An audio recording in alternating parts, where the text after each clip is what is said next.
لقد کان لکم فی رسول اللہ اسوۃ حسنہ، تمہاری نمازیں محمد کے طریقے پر ہیں یا نہیں؟ محمد رسول اللہ بھی کہہ دیں گے ہم نے تو تمہیں ایک اصول اور ضابطہ دے دیا تھا، صلو کما رأیتمونی اصلی، نماز ویسے پڑھو جیسے تم مجھے دیکھتے ہو نماز پڑھتے ہوئے۔ یہ بتاؤ تم نے اوپر باندھی تھی یا نیچے؟ یہ نہیں پوچھیں گے، اللہ بھی نہیں پوچھے گا۔ اللہ یہ کہے گا تم نے ویسے پڑھی یا نہیں پڑھی جیسے محمد رسول اللہ نے بتائی ہے، جیسے میرے نبی بتا کر گئے تھے۔ ہم نے کسی کو نمونہ بنایا ہی نہیں تھا، ہم نے تو محمد رسول اللہ کو آئیڈیل بنایا تھا۔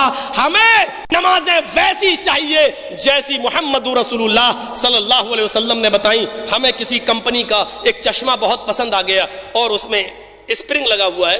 میں کمپنی کے پاس گیا، میں نے کہا بھائی مجھے ایسے 100 چشمے بنا دو۔ اس نے کہا 1 ہفتے بعد لے جانا۔ 1 ہفتے کے بعد لینے پہنچا، اس نے اسپرنگ نہیں لگایا اور اس نے تھوڑا سا ٹائٹ کر کے دے دیا، یہ لیجئے۔ میں کیا کہوں گا؟ ارے بھائی نہیں، مجھے یہ چشمے نہیں چاہیے، میں تو آپ کو ایک آئیڈیل دے کر گیا تھا، ایک ماڈل، ایک نمونہ دے گیا تھا، مجھے ایسے 100 چشمے چاہیے۔ ارے اس میں بہت وقت لگ رہا تھا، میں نے ٹائٹ کر کے بنا دیا، یہ اترے گا نہیں۔ ارے اترے چاہے بھاڑ میں جائے، میرے ماڈل، میرے نمونے کے مطابق تم نے چشمہ کیوں نہیں بنایا؟ نہیں لیں گے۔ آپ ایک چھوٹی سی چیز اپنے آئیڈیل اور نمونے کے خلاف بن جائے تو آپ نہیں لیتے۔ اللہ اس نماز کو، اس روزے کو، اس حج کو، اس زکات کو، اس عبادت کو کیسے ایکسپٹ کر لے جو اس کے آئیڈیل، اس کے بھیجے ہوئے رسول جناب محمد رسول اللہ کے طریقے کے خلاف ہو؟ اللہ بھی ایسی نماز اور روزوں کو قبول نہیں فرمائے گا۔ لقد کان لکم فی رسول اللہ اسوۃ حسنہ، ہم نے تمہارے لیے محمد رسول اللہ کی زندگی کو آئیڈیل اور نمونہ بنا دیا۔ یہ ایک اور اعجاز، ایک اور خیر کثیر میں ایک اور خیر۔ اے نبی ہم نے آپ کی زندگی کو آئیڈیل بنا دیا، آپ دنیا میں نہیں ہیں لیکن عبادتیں جب بھی جتنی بھی ہوں گی، عبادتیں جتنی بھی کی جاتی رہیں گی وہ آپ کے نمونے کے مطابق، آپ کے طریقے کے مطابق۔ ارے آپ دنیا میں نہیں ہیں تو کیا ہوا؟ آپ کے بتائے ہوئے طریقے کے مطابق نماز پڑھی جاتی رہے گی، عبادتیں کی جاتی رہیں گی، اس لیے کہ ہم نے آپ کی زندگی کو آئیڈیل بنایا ہے، ہم نے آپ کی زندگی کو نمونہ بنایا ہے۔ جس طرح رسول اللہ صلی اللہ علیہ وسلم کی زندگی نمونہ، اسی طریقے سے رسول اللہ کی اطاعت بھی خیر کثیر میں شامل ہے۔ یا ایھا الذین آمنوا اطیعوا اللہ واطیعوا الرسول ولا تبطلوا اعمالکم۔ اے ایمانو والو، اطاعت کرو اللہ کی، اطاعت کرو رسول کی، اور اپنے عملوں کو بیکار مت کر لو، اپنے عملوں کو باطل مت کر لو۔ یہ صاف طور پر کہہ دیا، اطاعت کرو اللہ کی، اطاعت کرو رسول کی۔ اللہ نے جو کہا وہ کرو، رسول نے جو کہا وہ کرو۔ اگر اللہ اور اس کے رسول سے ہٹ کر کہیں اور گئے، اللہ اور اس کے رسول سے ہٹ کر کسی اور طرف گئے، اللہ اور اس کے رسول سے ہٹ کر کسی اور جگہ منہ مارا، وَلَا تُبْطِلُوا أَعْمَالَكُمْ، تمہارے اعمال برباد ہو جائیں گے، تمہارے اعمال اکارت کر دیے جائیں گے، تمہارے اعمال بیکار کر دیے جائیں گے۔ اس لیے کہ شریعت کے اندر قانون 2 ہی چیزوں کا چلے گا، اللہ کا حکم چلے گا، محمد رسول اللہ کا فرمان چلے گا، عبادت اللہ کی ہوگی اور طریقہ محمد رسول اللہ کا ہوگا۔ اس لیے اطاعت کرو اللہ کی، اطاعت کرو رسول کی، وَلَا تُبْطِلُوا أَعْمَالَكُمْ، ان دونوں کی اطاعت چھوڑ کر اپنے عملوں کو بیکار مت کر لو، اپنے عملوں کو ضائع مت کر لو۔ بالکل کلیئر کر دیا گیا ہے، رسول کی اطاعت بھی خیر کثیر میں شامل ہے، رسول کی اطاعت بھی خیر کثیر میں شامل ہے۔ میرے بھائیوں آئیے ایک اور چیز دکھاؤں، نبی اکرم کی معراج بھی خیر کثیر، نبی اکرم کا فیصلہ اور ججمنٹلی کے اصول بھی خیر کثیر۔ فلا وربک، غور کرو، ایک نقطے پر غور کرو، فلا وربک، قرآن کی آیت ہی پڑھ رہا ہوں، فلا وربک لا یؤمنون حتی یحکموک فیما شجر بینہم۔ ذرا غور کیجئے گا، فلا ہرگز نہیں، دیکھیے کیسے باندھ دیا، ہر انسان سوچے گا ہرگز نہیں، دیکھیں کیا بات کہی جا رہی ہے، ہرگز نہیں، فلا ہرگز نہیں، وَرَبِّكَ، اے رسول تیرے رب کی قسم ہرگز نہیں۔ اللہ نے یہ بات کوئی معمولی نہیں کہی بلکہ اپنے عزت و جلال کی قسم کھا کر کہی ہے، اے رسول تیرے رب کی قسم۔ اللہ نے کبھی اپنی قسم نہیں کھائی، کبھی چاند کی کھائی، کبھی ستاروں کی کھائی، کبھی سورج کی کھائی، کبھی زمانے کی کھائی، کبھی فجر کی تو کبھی عصر کی، کبھی سورج کی والشمس وضحاہا تو کبھی چاند کی والقمر اذا تلاہا، تو کبھی فجر کی والفجر ولیال عشر، کبھی عصر کی والعصر ان الانسان لفی خسر۔ اللہ نے عام معاملات میں چاند کی، سورج کی، ستاروں کی، درخت کی، شجر و حجر کی قسمیں کھائیں، لیکن یہاں اپنی قسم کھا رہا ہے، اپنی قسم کھا رہا ہے تو اتنی اہم بات ہوگی، فلا وربی کا ہرگز نہیں، اے رسول تیرے رب کی قسم ہرگز نہیں، لا یؤمنون، آپ جن لوگوں میں موجود ہیں، جن کے پاس آپ دعوت و تبلیغ کا فریضہ انجام دے رہے ہیں، یہ مومن نہیں ہو سکتے۔ اللہ تو اپنی عزت کی قسم، اپنی ذات کی قسم کھا کر کہہ رہا ہے یہ مومن نہیں ہو سکتے۔ کون؟ جن کے درمیان محمد رسول اللہ موجود ہے، وہ مومن نہیں ہو سکتے ہیں۔ کیوں مومن نہیں ہو سکتے؟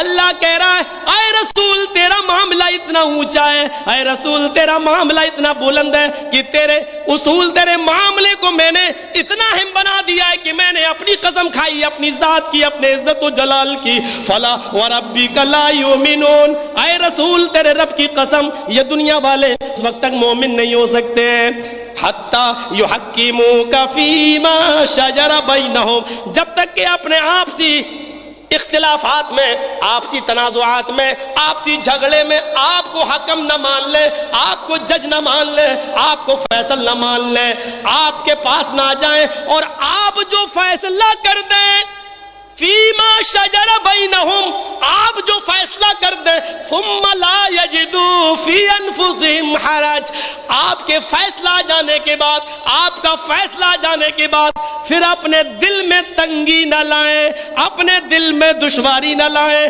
اپنے دل میں ذرہ برابر بھی تکلیف محسوس نہ کریں، وَيُسَلِّمُوا تَسْلِيمًا، اور اس کو پوری طریقے سے تسلیم کر لیں، جب تک منوان بلا چوں چیرا، بلا کسی تکلیف کے آپ کے فیصلے کو مان نہ لے، وہ مومن نہیں ہو سکتے ہیں، وہ مومن نہیں ہو سکتے۔ نبی اکرم کے ججمنٹ لی کے اصول بھی بڑے عجیب تھے۔ دو مسلمان ہیں اور دونوں زمین کے دعوے دار ہیں، بخاری شریف پر یہ چیپٹر دیکھ لو، دونوں ہی دعوے دار ہیں، ایک کہتا اللہ کے رسول یہ زمین میری، دوسرا کہتا یہ زمین میری، ایک کہتا ہے میری، دوسرا کہتا ہے میری، دونوں صحابی ہیں، دونوں مسلمان ہیں، دونوں محمد رسول اللہ کے پاس آتے ہیں اور دونوں کہتے ہیں ہم آپ کا فیصلہ مان لیں گے۔ اللہ کے رسول نے کہا دیکھو زمین تو کسی ایک ہی کی ہوگی، دو کی تو ہو نہیں سکتی ہے، ایک ہی کی ہوگی۔ فرمایا ہاں لیکن ہم کیسے فیصلہ کریں؟ کہا میری بھی بات سن لیجئے، اس کی بھی بات سن لیجئے، اور جس کے دلائل مضبوط ہوں آپ اسی کے حق میں فیصلہ کر دیجئے۔ آپ نے کہا اگر میں فیصلہ کر دوں کسی ایک کے بارے میں تو دوسرا تکلیف تو محسوس نہیں کرے گا۔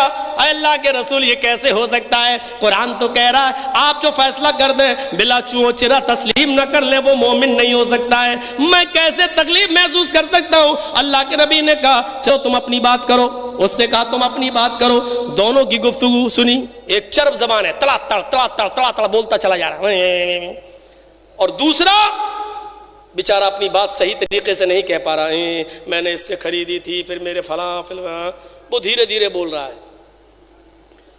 اب اللہ کے رسول کو خدشہ ہوا، بیچارہ وہ سمجھانا چاہ رہا ہے لیکن اپنی بات اچھی طریقے سے دلیل پیش نہیں کر پا رہا ہے۔ کبھی کبھی جو زیادہ نہیں بولتا ہے، دنیاوی جھمیلوں میں زیادہ نہیں رہا، وہ اپنی صحیح بات بھی اچھی طریقے سے نہیں کہہ پاتا ہے۔ ان دونوں میں دیکھا ہے ایک مودی کی طرح ہے، ایک دوسرا منموہن کی طرح ہے، مودی چپ ہوتا نہیں، منموہن سنگھ بولتا نہیں، دونوں عجیب سے آدمی۔ مودی جی اتنا سفید جھوٹ بولتے ہیں کہ سننے والا بھی کیا بات کہی کیا بات کہی، بعد میں پتا چلتا ہے وہ سوچتا ہے اس سے تو اچھی وہی سرکار تھی پہلے والی، وہی اچھے دن ہمارے وہی اچھے تھے، وہی دن اچھے تھے۔ آدمی اب پچھتا رہا بیچارہ، اب پچھتا رہا ہے کہ کیا کریں، اب کیا ہوتا ہے، بندوق کی گولی تو نکل چکی ہے، پچھتانے سے کیا فائدہ، اب بھگتو۔ سو ایک تڑا تڑ بولتا چلا جا رہا ہے اور دوسرا اللہ کے نبی نے بیچارہ محسوس کر لیا ایک سمجھا نہیں پا رہا ہے اور دوسرا تیز آواز میں لیکن جو بول رہا تھا تیز آپ کو اسی کی دلیل مضبوط لگی. بخاری کا فیصلہ دیکھیں. امام بخاری رحمت اللہ علیہ نقل کرتے ہیں بخاری شریف کے اندر اللہ کے رسول نے کہا تم بہت بولتے ہو, تم خاموش رہتے ہو, تم اپنی بات بھی کہہ رہے ہو, یہ اپنی بات تم اپنی بات اچھی طریقے سے نہیں سمجھا پائے, تم نے اپنی بات سمجھا دی, دلیل تمہاری مضبوط لگ رہی ہے, لیکن یہ ہو سکتا ہے کہ تم بولنے میں ماہر ہو, سمجھا لے گئے ہو ہمیں, حالانکہ زمین تمہاری نہ ہو اس کی ہو, اور یہ بیچارہ کم بولنے کی وجہ سے ہو سکتا ہے اپنی بات کہنے میں ناکام ہو اور سچا یہ ہو سکتا ہے, لیکن چونکہ بات تمہاری سمجھ میں آ رہی ہے اس لیے میں یہ زمین تمہیں دے رہا ہوں. دیکھیے فیصلہ کر دیا آپ نے, میں یہ زمین تمہیں دے رہا ہوں کیونکہ تم نے اپنی بات سمجھا دی مجھے, یہ زمین میں تمہیں دے رہا ہوں, لیکن اتنا یاد رکھنا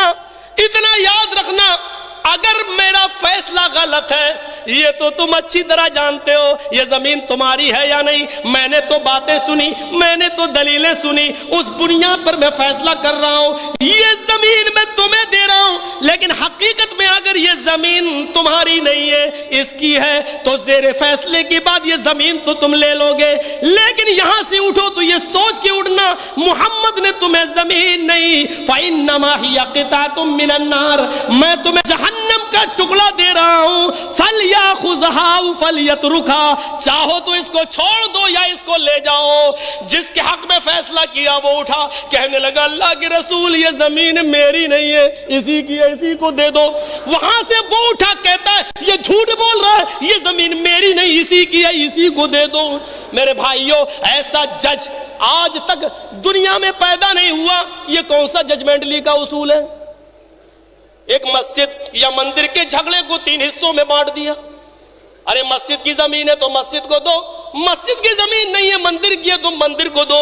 آپ سے ایک طرفہ فیصلہ مانگا جا رہا ہے, لیکن دیکھو ایک حصہ نرموہی اکھاڑے کو, ایک حصہ مسلمانوں کو, ایک حصہ اس کو. یہ حصہ بانٹ کرنے کے طریقے نہیں ہیں میرے پیارے ساتھیوں. اللہ کے نبی 2 ٹوک فیصلہ کر رہے ہیں, میں نے فیصلہ کر دیا, لیکن اللہ کی قسم یہ فیصلہ محمد رسول اللہ ہونے کی حیثیت سے نہیں, محمد ابن عبداللہ ہونے کی حیثیت سے کر رہا ہوں. یہ زمین کا ٹکڑا میں تمہیں جو دے رہا ہوں اگر یہ تم اس کے مالک نہیں ہو, اس کے حقدار نہیں ہو, فَإِنَّمَا هِيَ قِطَعَةٌ مِّنَ النَّارِ, تو جہنم کا ٹکڑا ہے, لینا ہو تو لے لو, چھوڑنا ہو تو چھوڑ دو. کہنے لگا نہیں میرا نہیں ہے, اسی کا اسی کو دے دو. ادھر سے وہ اٹھا جھوٹ کیوں بول رہا, اللہ کے رسول یہ جھوٹ بول رہا, یہ میری نہیں اسی کی ہے, اسی کو دے دو, اور دونوں چھوڑ کے چلے گئے. اب سنیے امام بخاری نے لکھ دیا فتح الباری کے اندر, ابن حجر اسقلانی رحمت اللہ علیہ نے لکھا ہے ان دونوں میں سے کسی کے بارے میں پتہ ہی نہیں چل سکا کہ وہ زمین کس کی ہے. پھر دونوں نے مل کر یہ کہہ دیا ہم اس کو دین کے کام کے لیے نبی اکرم کو وقف کر رہے ہیں, آپ جیسا چاہیں استعمال کریں. آج تک پتہ نہیں چل سکا 1400 سال گزر جانے کے بعد کہ اس زمین کا اصلی حقدار کون تھا. فلا وربک لا یؤمنون, ہر آدمی نے سوچا جہنم کا ٹکڑا کون لے گا, اس کا دل ٹوٹ گیا تو یہ نہیں, ہم جہنم کا ٹکڑا نہیں لیں گے. دوسرے نے سوچا اگرچہ مالک میں ہوں لیکن میرے باپ دادا نے اگر بے ایمانی کی ہو تو ہم بھی نہیں لیں گے. یعنی جہنم کے عذاب سے کتنا خوف تھا. دونوں نے اپنی اپنی زمین, نہیں میری نہیں, وہ کہتا میری نہیں, یہ بخاری کے اندر موجود ہے. دونوں اپنی زمین چھوڑ کے چلے گئے, نہیں پتہ ہی نہیں چل سکا کہ کسی ہے, پتہ ہی نہیں چل سکا. آج ہم لوگ چھوڑ دیں گے, اپنے بھائی کی بھی مل رہی ہوگی تو غضب کر لے گا, مرو جا کے تم آئے ہو. یہ صورتحال پیدا ہو چکی ہے. فلا وربک لا یؤمنون حتی یحکموک فیما شجر بینہم, ہم نے آپ کے فیصلے کو خیر کثیر میں شامل کر لیا, آپ جو بھی فیصلہ کر دیں گے وہ ماننا پڑے گا. اور اے رسول تیرے رب کی قسم, یعنی اللہ اپنی قسم کھا رہا ہے, جو آپ کا فیصلہ نہیں مانے گا وہ مومن نہیں ہوگا. اور فیصلہ بھی ایسا ثم لا یجدوا فی انفسہم حرج, اپنے دل میں تنگی نہیں, یہ زمین تمہاری. اللہ کے رسول کا فیصلہ مولانا جرجیس نے مان لیا, حدیث مان لی, لیکن تھوڑی سی تنگی آ گئی, کاش مجھے مل جاتا تو اچھا ہوتا. یعنی فیصلہ مان تو رہے ہیں, ہم تسلیم تو کر رہے ہیں, ٹھیک ہے 2 آدمیوں کا جھگڑا, اس کو دے دو, یہ زمین اس کی تمہاری نہیں, میں نے کہا ٹھیک ہے بھائی شریعت ہے حدیث ہے کہہ رہی مان لیا, لیکن دل میں یہ تنگی آ گئی کاش مجھے مل جاتا, کاش اللہ کے رسول مجھے دے دیتے, یہ رسول کا فیصلہ میرے حق میں ہوتا تو اچھا ہوتا. یہ تنگی اگر آ گئی تو اللہ کہہ رہا پھر بھی مومن نہیں, یعنی فیصلہ تو مان رہے ہیں لیکن دل میں اگر تھوڑی سی شکن آ گئی, دل میں تھوڑی سی تنگی آ گئی, تب بھی مومن نہیں. مما قضیت ویسلموا تسلیما, جب تک کہ پوری طرح تسلیم نہیں کرو گے تب تک نہیں. محمد الرسول اللہ, محمد اللہ کے رسول ہیں, یہ پوسٹ اللہ نے دی ہے. اس مسجد کے امام کو ہم نے امام بنایا, آپ کو نمازیں پڑھتے ہیں روزے رکھتے ہیں, ہم نے آپ کو بزرگ مان لیا. معاف کرنا اللہ نے آپ کو بزرگ نہیں بنایا. مولانا جرجیز کو اللہ نے مولانا کی ڈگری نہیں دی ہے, ہم کو ہمارے استادوں نے پڑھا دیا, سند دے دی, آپ نے مولانا کا ٹائٹل دے دیا.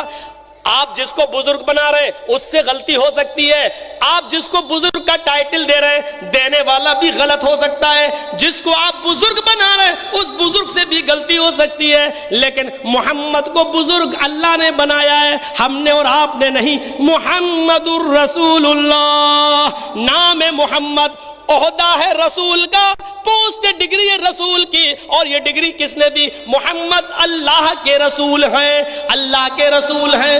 اللہ جس کو ڈگری دیتا ہے, اللہ جس کو بزرگ بناتا ہے, معاف کرنا بنانے والا بھی غلط نہیں, اور جس کو بنا رہا ہے وہ بھی کبھی غلط فیصلے نہیں کر سکتا, وہ معصوم عن الخطا ہے. اس لیے دنیا میں جتنے بھی بزرگ ہیں, جتنے بھی پیر ہیں, جتنے بھی ولی ہیں, جتنے بھی امام ہیں, جتنے بھی محدث ہیں, معاف کرنا ان سے غلطیاں ہو سکتی ہیں, یہ معصوم عن الخطا نہیں ہے, کیونکہ ان کو ہم نے اور آپ نے بزرگ بنایا ہے.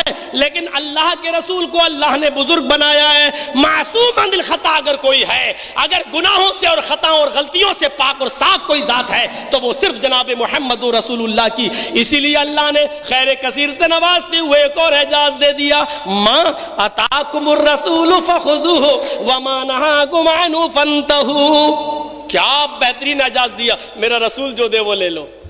ما اتاکم الرسول فخذوہ, رسول جو دے وہ لے لو. یہ نہیں کہا جرجیس تمہیں جو دے وہ لے لو, یہ نہیں کہا جرجیس کے باپ دادا جو دے وہ لے لو. ماں اتاکم الرسول, ماں کا معنی کیا؟ جو دے, اور ماں کا ایک معنی یہ ماں موصول ہے جتنا دے. ماں جو دے رسول وہ لے لو, ماں جتنا دے اتنا لے لو, نہ اس میں کم کرو نہ زیادہ.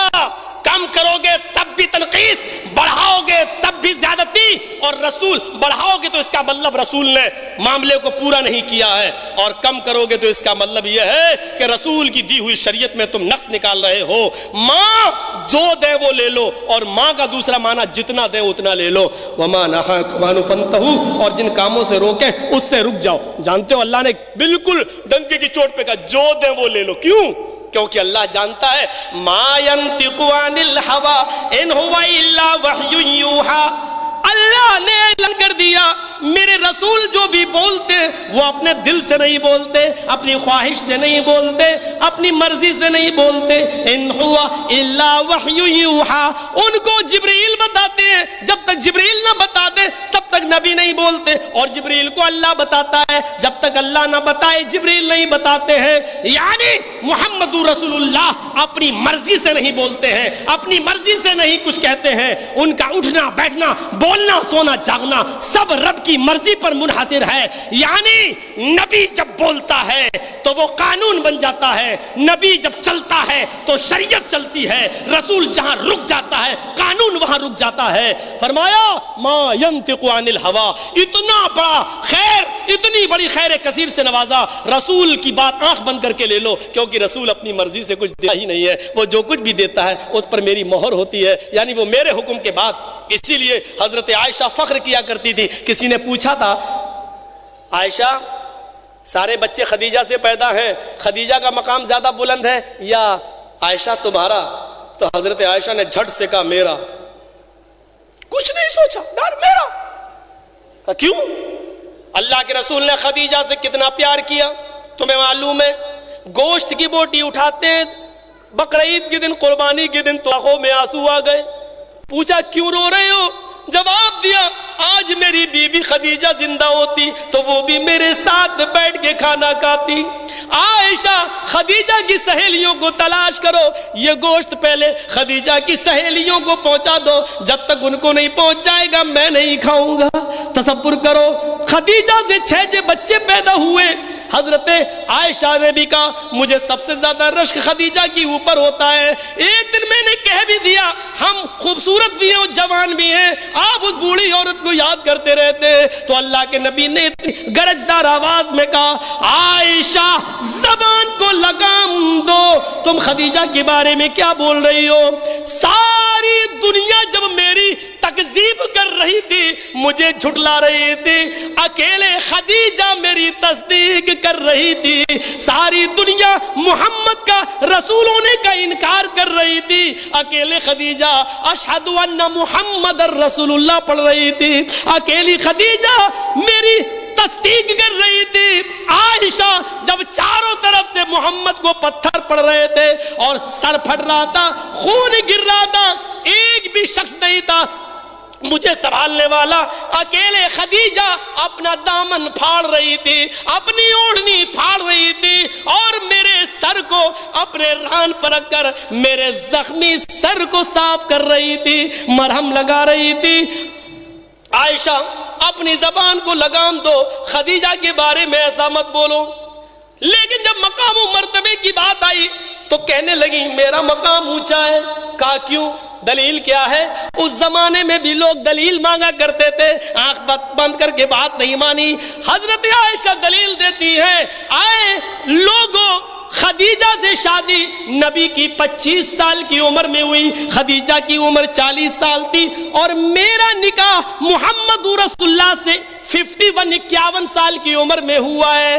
آئے لوگوں تم جانتے ہو 25 سال کی عمر میں محمد رسول نہیں بنے تھے, یعنی خدیجہ کا نکاح محمد ابن عبداللہ سے ہوا ہے, اور 40 سال کے بعد اللہ کے نبی کو رسالت مل گئی تو 51 سال کی عمر میں آپ رسول بن چکے تھے. عائشہ سے نکاح محمد رسول اللہ کا ہوا ہے.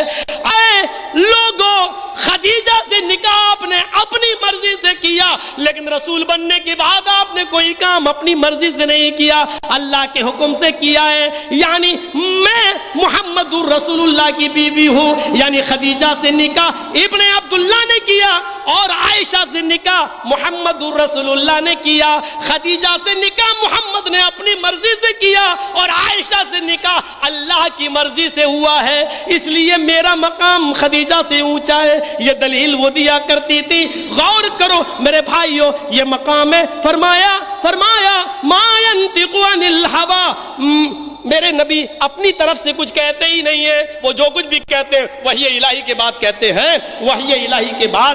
ورفعنا لك ذکرک, اے نبی کیوں پریشان ہیں, کیوں مایوس ہیں, کیوں آپ غمزدہ ہیں؟ آپ کے انتقال کے بعد کون کہتا ہے کہ آپ کا نام و نشان مٹ جائے گا؟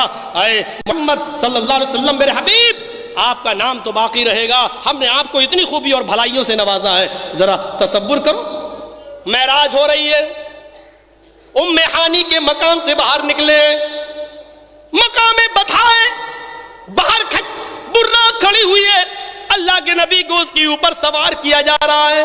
اللہ کے نبی پہلے بیت المقدس جاتے ہیں اور وہاں سے پھر سفر شروع کرتے ہیں اور معراج ہوتی ہے. قرآن اس معراج کا ذکر اس انداز میں کرتا ہے, سبحان الذی اسری بعبدہ لیلا من المسجد الحرام الی المسجد الاقصی. بابرکت ہے وہ ذات جو لے گئی اپنے بندے کو رات ہی رات مسجد حرام سے بیت المقدس تک. بابرکت ہے وہ ذات جو لے گئی اپنے بندے کو. یہاں لوگ کہتے ہیں نا اپنی طرح مانتے ہیں, اپنی طرح مانتے ہیں. تو جا دیکھ, اللہ کے رسول آسمانوں پہ ہو آئے ہیں, اللہ کے رسول سدرۃ المنتہا سے بھی آگے بڑھ گئے ہیں, جبرائیل جہاں تک نہیں جا سکتے تھے اللہ کے رسول وہاں اس سے بھی آگے پہنچ گئے ہیں. اپنے جیسا کہتے ہو, ذرا وہاں تک جا کر دیکھو. تمہارے اس جملے کو اسری بعبدہ نے ختم کر دیا. محمد رسول اللہ نہیں گئے تھے, اللہ لے گیا تھا. بابرکت ہے وہ ذات اسری بعبدہ جو لے گیا اپنے بندے کو, یعنی اللہ لے گیا. اور اللہ ایک ہی رات میں کیسے لے گیا؟ راتی میں کیسے واپس کر دیا، ساتوں آسمان تک کیسے پہنچا دیا، سدرۃ المنتہا سے بھی آگے کیسے لے گیا، اور وہاں 50 وقت کی نمازیں فرض کی اور وہاں سے واپس بھی آئے، اور راتی رات اپنے گھر پہ بھی آ گئے، کیسے آ گئے؟ اللہ اس وہم و گمان سے پاک کہ اس کے بارے میں یہ سوچا جائے کہ کیسے اللہ نے کر دیا۔ اللہ کے بارے میں یہ تصور نہیں کیجئے، کیونکہ اللہ ہر چیز پر قادر ہے۔ ان اللہ علی کل شیء قدیر۔ جہاں ہمارے دماغ تھک جاتے ہیں وہاں پر ہم یہی کہتے ہیں ان اللہ علی کل شیء قدیر۔ اللہ کے لیے کام مشکل نہیں ہے، اللہ لے گیا۔ اللہ کے رسول نے کبھی یہ نہیں کہا کہ میں گیا، اللہ لے گیا۔ اور اللہ نے بھی یہ نہیں کہا محمد آئے، اللہ نے بھی کہا سبحان الذی اسری بعبدہ، بابرکت ہے وہ ذات جو لے گئی اپنے بندے کو۔ یعنی اللہ نے اپنی طرف منسوب کیا ہے کہ میں لے گیا اپنے بندے کو راتی رات، اور معراج ہوئی، جنت اور جہنم کا دورہ کیا۔ ذرا تصور کرو، اپنی آنکھوں سے دیدار بھی کیا، جنتیوں کو کیا انعام دیے جا رہے ہیں، جہنمیوں کو کیا سزا دی جا رہی ہے۔ اسی موقع پر آپ نے دیکھا کسی کا سر کچلا جا رہا ہے، کسی کو خون کے تالاب میں گوتا دیا جا رہا ہے، کسی کو الٹا لٹکایا جا رہا ہے منہ کے بل، اور اس کے منہ میں لاٹھی اور ڈنڈے ڈال کر اس کو قید کرائی جا رہی ہے۔ کوئی ہے جو تندور کے اندر گرا ہے، ننگے مرد اور ننگی عورتیں جل رہی ہیں، اور اسی میں آپ نے بہت سے عذابات کی ایک شکل دیکھی۔ میرے بھائیوں، ایک خیر کثیر یہ ہے جو اللہ تبارک و تعالیٰ نے اپنے بندے محمد رسول اللہ کو دی، جو کسی اور کو نصیب نہیں ہوئی۔ کتنا قریب کیا۔ یہ کہنا کہ اللہ تعالیٰ نے اللہ کے نبی اللہ تعالیٰ کو دیکھا یا نہیں دیکھا محمد رسول اللہ کو، تو اس عقیدے کی اصلاح کر لیجئے۔ اللہ کے رسول قریب تو ہوئے، بہت قریب ہوئے، لیکن یہ ثابت نہیں ہے کہ اللہ کے رسول نے اللہ کو دیکھا۔ حضرت عائشہ فرماتی ہیں، بخاری شریف کی حدیث ہے، جو شخص یہ کہے کہ اللہ کے رسول صلی اللہ علیہ وسلم کو علم غیب تھا وہ جھوٹا ہے، اور جو یہ کہے کہ اللہ کے رسول نے اللہ کو دیکھا وہ بھی جھوٹا ہے، کیونکہ اللہ تعالیٰ نے خود فرمایا ہے میں دنیا کی تمام نگاہوں کو دیکھ رہا ہوں لیکن دنیا کی کوئی نگاہ مجھے نہیں دیکھ سکتی ہے۔ اللہ کے رسول پر 50 وقت کی نماز وہ ایک دوسرا معاملہ ہو جائے گا، اور اس طرف ابھی ہمیں نہیں جانا ہے۔ میں صرف یہ بتانا چاہتا ہوں آپ کو کہ اتنے قریب کر لیا اللہ تعالیٰ نے، یہ اعجاز ملا تو جناب محمد رسول اللہ کو ملا۔ آئیے سنن دارمی کی ایک روایت سناتا ہوں، بڑی دلچسپ روایت ہے، اور اس روایت سے ہمیں اور آپ کو عبرت ملے گی، اور ہمارے بھائی جو آج تفرقے میں پڑے ہوئے ہیں ان کو بھی عبرت ملے گی۔ ذرا آئیے دیکھیے، حضرت سنن دارمی کی روایت ہے، حضرت ابو ذر غفاری نبی اکرم سے پوچھتے ہیں اے اللہ کے رسول، آپ نے یہ کیسے جان لیا کہ آپ اللہ کے رسول ہیں اور آپ کو یقین ہو گیا؟ تو اللہ کے نبی کیا جواب دیتے ہیں؟ سنن دارمی صحیح حدیث، اللہ کے نبی نے فرمایا اے ابو ذر، میں ایک دن سویا ہوا تھا مقام بطحا میں، اور آسمان سے 2 فرشتے آئے، ایک فرشتہ زمین پر آ گیا اور دوسرا فرشتہ زمین و آسمان کے بیچ میں رہا، زمین اور آسمان کے بیچ میں۔ نیچے جو فرشتہ آیا اس نے اس فرشتے سے پوچھا جو زمین و آسمان کے بیچ میں تھا، ہوا کیا یہ وہی ہے جس کے پاس ہمیں بھیجا گیا؟ نیچے والا فرشتہ اوپر والے فرشتے سے پوچھ رہا کیا یہ وہی ہے، یعنی جس کے پاس ہم آئے ہیں کیا یہ وہی ہے؟ اوپر والے فرشتے نے کہا نعم، ہاں یہ وہی ہے۔ اب اوپر والا فرشتہ کیا کہہ رہا ہے؟ غور سے سننا، سیرت رسول موضوع دیا ہے، سنیے میرے بھائیو۔ اوپر والا فرشتہ کہتا ہے نیچے والے فرشتے سے زنہو برجل من امتی، اس شخص کو ایک آدمی کے ساتھ تولو، اس کا وزن کرو اس کی امت میں سے۔ اللہ کے نبی فرماتے ہیں ترازو لائی گئی، مجھے ایک ترازو کے پلڑے میں رکھا گیا، اور میری امت کے ایک دوسرے آدمی کو ترازو کے دوسرے پلڑے میں رکھا گیا۔ پھر فرشتے نے ترازو اٹھائی، فوزنت، میں تولا گیا تو میں اس کے اوپر بھاری نکلا، یعنی وہ شخص اٹھ گیا اور میرا پلڑا جھک گیا۔ ایک اور چیز، اوپر والے فرشتے نے کہا رکو رکو رکو، زنہو بی عشرہ، 10 آدمیوں کو ایک طرف رکھو، اور اس محمد کو صلی اللہ علیہ وسلم ان کو ایک طرف رکھو، یعنی 10 کو ایک طرف اور محمد رسول اللہ کو ایک طرف۔ اللہ کے نبی فرماتے ہیں 10 کو ایک طرف رکھا گیا اور مجھے اکیلے ایک طرف۔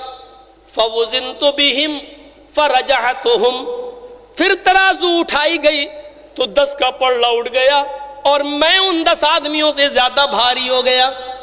میرا پلڑا 10 آدمیوں کے اوپر بھی بھاری تھا، یعنی 10 آدمیوں کا پلڑا ہلکا اور میں اکیلا بھاری. اس فرشتے نے پھر ندا دی زنہ بمیۃ، 100 آدمیوں کو ایک طرف رکھو، اس کو اکیلے ایک طرف رکھو اور ترازو اٹھاؤ. فوزنت بہم فرجعتم، 100 آدمی ترازو پر رکھے گئے، میں اکیلے ایک طرف رکھا گیا. پھر ترازو اٹھائی گئی، میں ان 100 آدمیوں سے زیادہ بھاری نکلا، یعنی 100 آدمیوں کا پلڑا اٹھ گیا اور میرا پلڑا جھک گیا، میں ان 100 آدمیوں سے زیادہ بھاری ہوا. اس فرشتے نے کہا زینو بی 1000، 1000 کو ایک طرف رکھو اور اس کو اکیلے ایک طرف رکھو. اللہ کے نبی فرماتے ہیں 1000 ایک طرف رکھے گئے، میں اکیلا ایک طرف رکھا گیا. فوزنت بہم فرجعتہم کأنی انظر الیہم ینتصرون علی من خفۃ المیزان. دارمی شریف کے الفاظ ہیں، اللہ کے نبی فرماتے ہیں 1000 لوگ ایک طرف، اکیلا میں ایک طرف. فرشتے نے ترازو اٹھائی، تولا، 1000 کا پلڑا اٹھ گیا، میں اکیلا جھکا ہوں، میرا پلڑا بھاری تھا.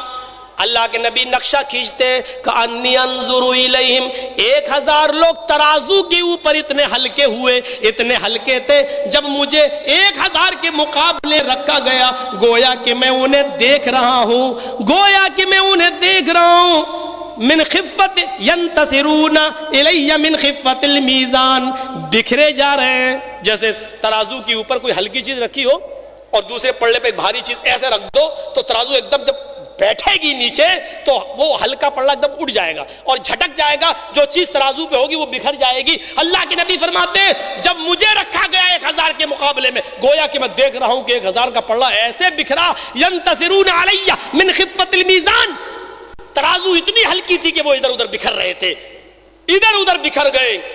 آواز آئی چھوڑ دو، چھوڑ دو. اگر پوری امت کو ایک ترازو کے پلڑے پہ رکھو گے اور محمد کو اکیلے ترازو کے پلڑے پر رکھو گے اور ترازو اٹھاؤ گے تو یہ شخص تمام لوگوں پر بھاری بیٹھے گا، اپنی پوری امت کے اوپر بھاری بیٹھے گا، اپنی پوری امت پر وزنی بیٹھے گا. ترازو یہیں پر چھوڑ دو، یہیں پر بس کرو. یعنی اگر پوری امت بھی ترازو کے پلڑے پہ رکھ دی جائے اور محمد رسول اللہ کو اکیلے پلڑے پر، تو محمد رسول اللہ پوری امت سے بھاری ہوں گے، پوری امت پر وزنی ہوں گے. جانتے ہو یہ حدیث بتا کر، اللہ کے نبی نے یہ بتا کر کہ یہ ہوا میرے ساتھ، جانتے ہو اس کی تشریح کیا ہے، اس کا خلاصہ کیا ہے؟ یہ بتا دیا کہ ایک طرف ترازو کے پلڑے پر پوری امت کو رکھ دو اور پوری امت میں بڑے بڑے اولیاء کرام ہیں، بڑے بڑے پیر ہیں، بڑے بڑے مرشد ہیں، بڑے بڑے علماء ہیں، بڑے بڑے متقی ہیں، بڑے بڑے شہداء ہیں، بڑے بڑے اولیاء کرام ہیں. اگر ساری امت کو ترازو کے ایک پلڑے پر رکھ دو اور محمد رسول اللہ کو اکیلے ایک طرف رکھ دو تو اولیاء کرام کا پلڑا اٹھ جائے گا، پیروں کا پلڑا اٹھ جائے گا، اماموں کا پلڑا اٹھ جائے گا، محدثین کا پلڑا ہلکا ہو جائے گا، شہیدوں کا پلڑا اٹھ جائے گا اور محمد رسول اللہ ان تمام لوگوں پر بھاری بیٹھیں گے، ان تمام لوگوں پر وزنی ہوں گے. یہ بتانا مقصد ہے لوگوں، اولیاء کرام کی عزت اپنی جگہ پر ہے، محدثین کی عزت اپنی جگہ پر ہے، پیروں کا اور ولیوں کا احترام ضروری ہے، لیکن عزت و احترام میں جو وزن جناب محمد رسول اللہ کا ہے وہ کسی کا نہیں ہو سکتا ہے. اور میرے نبی پیروں پہ بھاری، ولیوں پہ بھاری اور شہیدوں پہ بھاری، اماموں پہ بھاری، محدثین پہ بھاری. مطلب یہ ہے کہ اگر کبھی زندگی میں کوئی بات آ جائے، رسول کا فرمان آ جائے، ایک طرف امام کا قول آ جائے، ایک طرف محدث کا قول آ جائے، ایک طرف پیر کا قول آ جائے، ایک طرف کسی ولی کی بات آ جائے اور دونوں ٹکرا جائے، رسول کچھ کہہ رہے ہوں اور اولیاء کرام کچھ کہہ رہے ہوں، پیر و مرشد کچھ کہہ رہے ہوں، تو سنو، قسم ہے تمہیں اس ذات کی جس کے قبضے میں محمد کی جان ہے، پیروں کی بات چھوڑ دینا،